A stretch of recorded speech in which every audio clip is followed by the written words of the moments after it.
જુનાગઢ અને રાજકોટની અંદર છેલ્લા 2 વર્ષમાં 2024ના વર્ષમાં દુકાનમાંથી સરકારી અનાજ વેચવા બદલ 11,37,47,077 રૂપિયાનું કમિશન દુકાન તરફ ચૂકવવામાં આવ્યું ખાલી જુનાગઢમાં.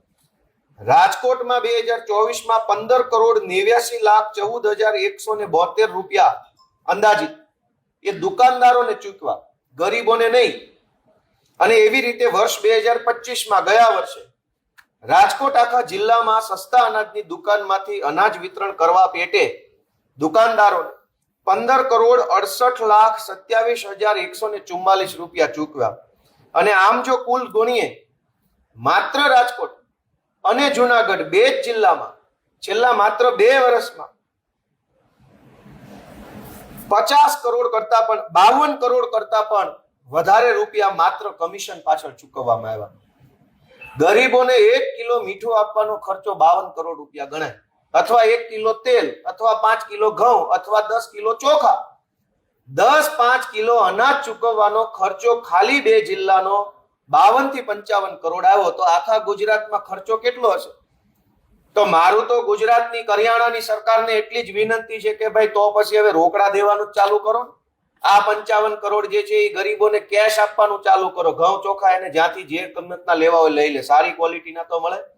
સડેલું મીઠું, સડેલા ચોખા, હલકી ક્વોલિટીના તેલ, ખરાબ ગુણવત્તાની ખાંડ, આ બધું આપવામાં આવે છે ગરીબોને. અને બદલામાં કરોડો અબજો રૂપિયા ગોડાઉન વાળાને ચૂકવે, ટ્રક વાળાને ચૂકવે, દુકાનદારોને ચૂકવે. એનો અર્થ એ થયો કે 12 હાથનું ચીબડું અને 14 હાથનું બી. 1 કિલો મીઠું દેવાનું રકમ આવે 5 રૂપિયા અને દેવાનો ખર્ચો 15 રૂપિયા.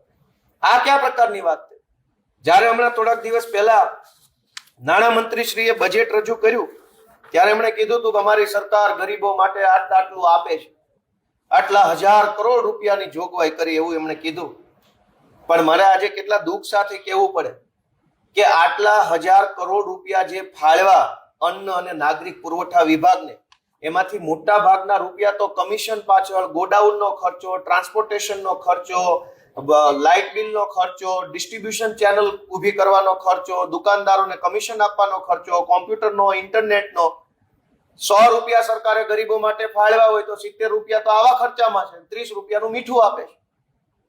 તો તે દિવસે પણ મેં કીધું હતું કે આ ગુજરાતની સરકારનું બજેટ નથી, આ કરિયાણાની દુકાનનું કાર્ડ છે.